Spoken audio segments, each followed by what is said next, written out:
I'm going to start with one mark. Let's just try that. And then I'm going to do the same routine we did last time. I'm going to go Edit, Define Brush Preset. I'm going to call this Fur. So there it is. You can see it. There's my brush, okay? And then I'm going to get rid of this. Now, what's going to happen here with this brush is this. Let's make it bigger so we can see it.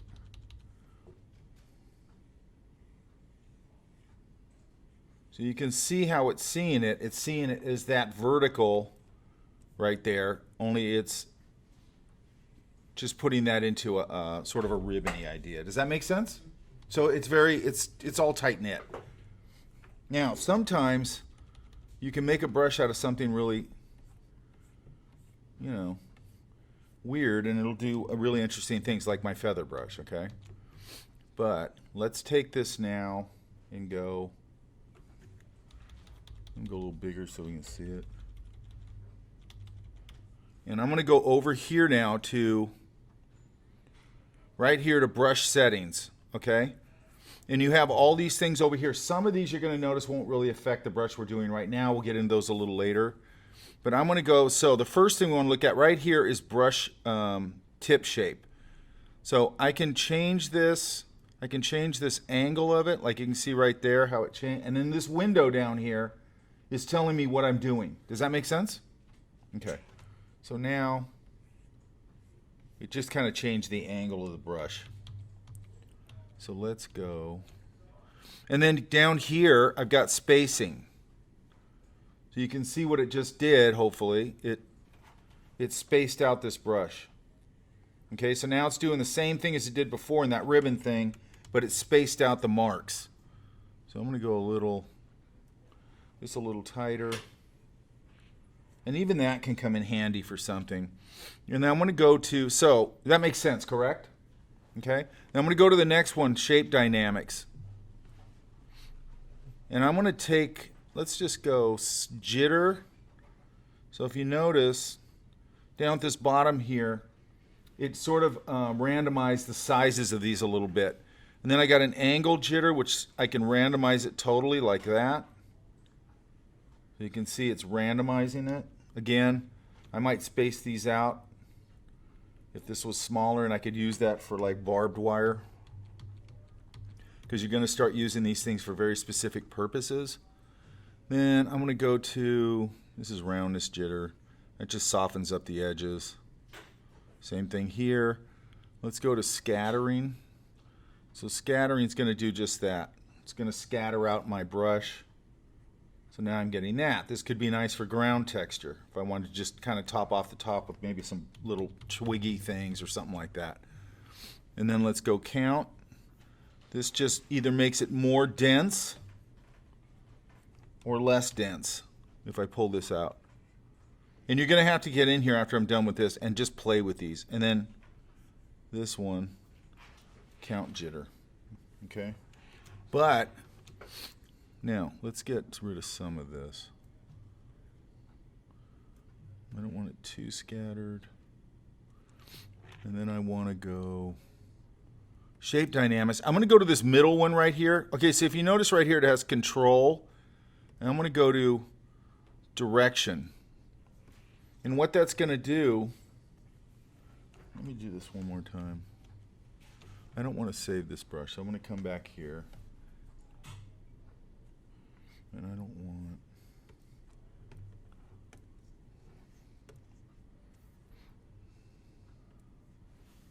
okay, so I think we're back. Yeah, we're back to normal. Okay, so let's go. I'm going to take this. I want to pull this out a little bit, this spacing. A little bit. I'm going to go to scattering. I don't want that. Or Shape Dynamics, I'm sorry. And go Direction. And you can see now it's following my hand. Does that make sense? Okay. So it's following the direction I'm going, which is going to come in handy for, now let's go, I want a little jitter to it.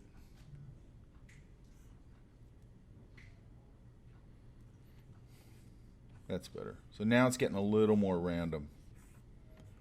Now, I'm going to show you a quick video of a guy who's using this. And you don't have to worry too much about what he's talking about with the mechanics of it, because it's exactly what I'm talking about here. But you can see, if I finesse this a little more, I could start to build a pretty nice little fur brush for it. Does that make sense? Let's go back to here. Let's angle jitter it up a little bit. Now, the one thing he will talk about in this video I'm going to show you is sometimes you have to come back to here. Like if I'm going this way, it'll make more sense after we see the video. Let's say I set it up to go that way.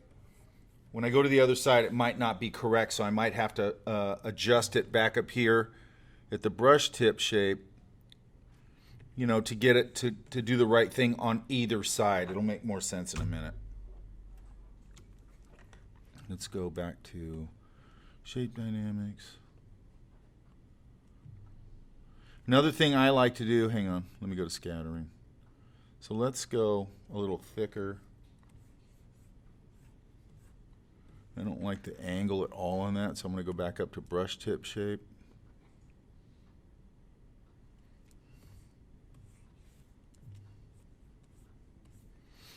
I don't like that. I'm going to go on the opposite side.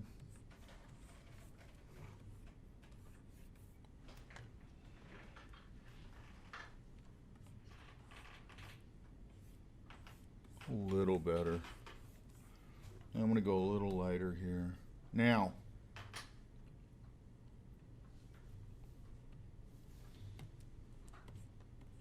yeah, probably can't see that up there, but I'm just starting to add a little lighter value on the other side of it. Okay, so let's go. Now, another thing you can do here, and I don't have this angled the way I like, but that's all right for now.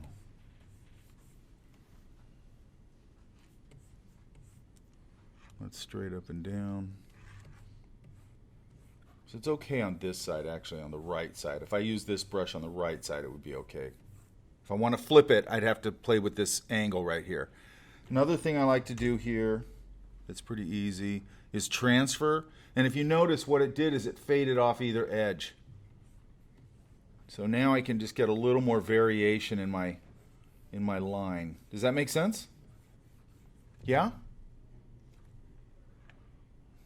And let's go. Now some of these other things we'll get into later, but transfer, color dynamics. We don't have any color in this, but I'll talk about that later. And then let's look at another thing. So another thing with this, what we're doing is you'll start to notice if I take different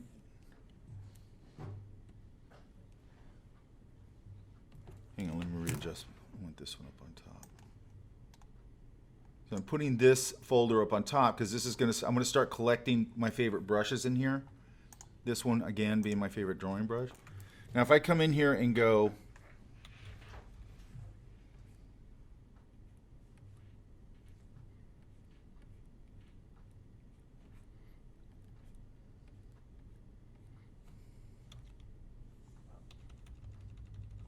I'm going to try it with one and see what I can get.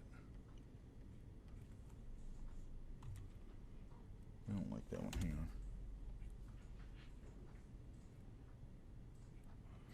on. Okay, so I'm going to take this one. Oops. I'm going to go Edit, Define Brush Preset. I'm going to say Scale. I'm going to delete it. And now I've got this. Okay? So that's making sense with how it sees that stamp brush, correct? Okay. Again, sometimes you can get a really interesting drawing brush out of using interesting shapes. But now I'm going to come over here back to my brush settings. I'm going to go to Shape Dynamic. Or let's go to Brush Tip Shape and just see what this does. I don't like that. So I'm going to say no. And then I'm going to go, let's go spacing, space it a little bit.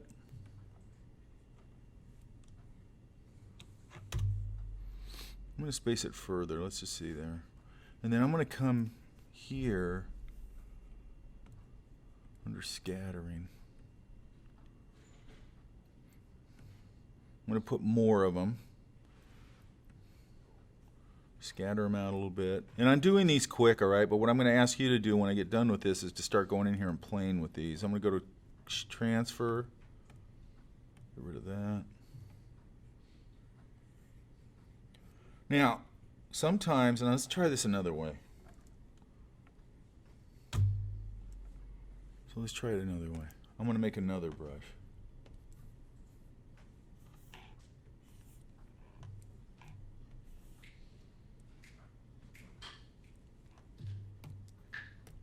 Only I'm gonna put a couple in here.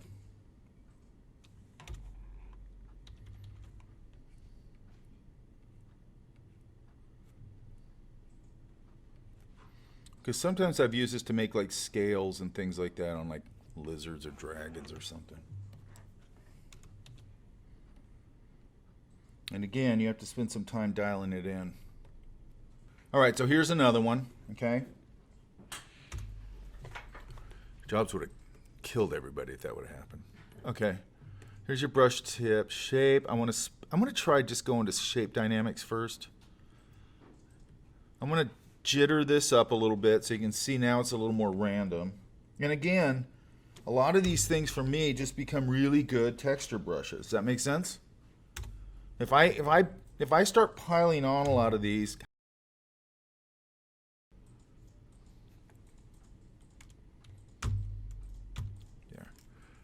Go here.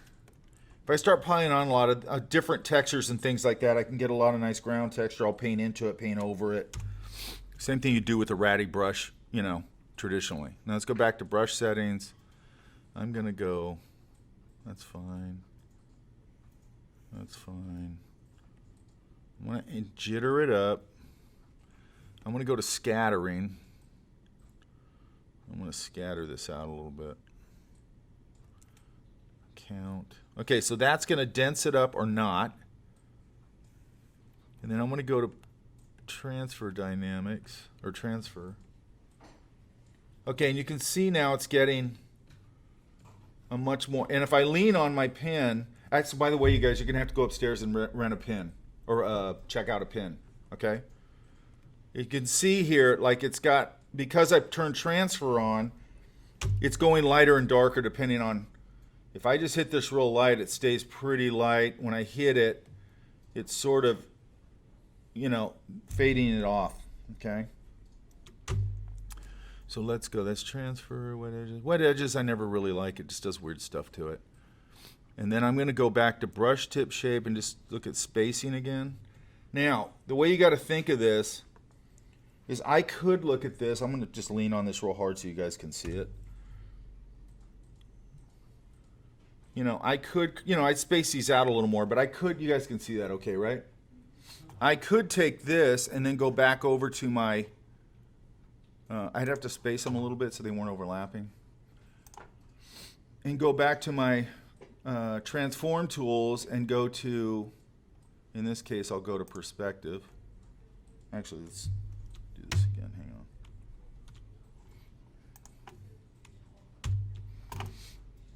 I could go here, I could go to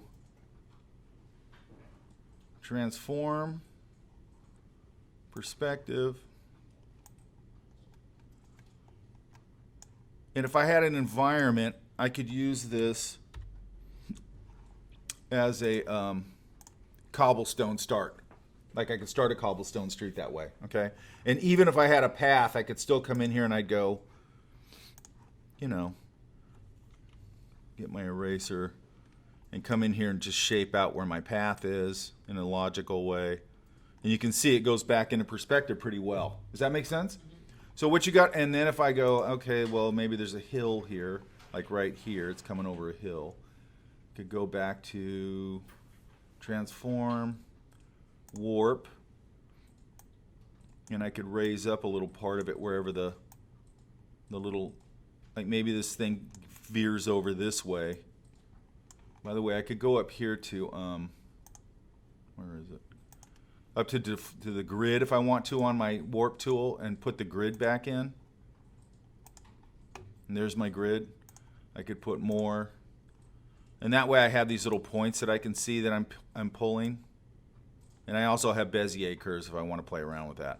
Like if I wanted to raise up the side of the thing, the whatever you call it, the cobblestone thing, if it rose up here, I could warp all that over to the terrain. Does that make sense? Yeah?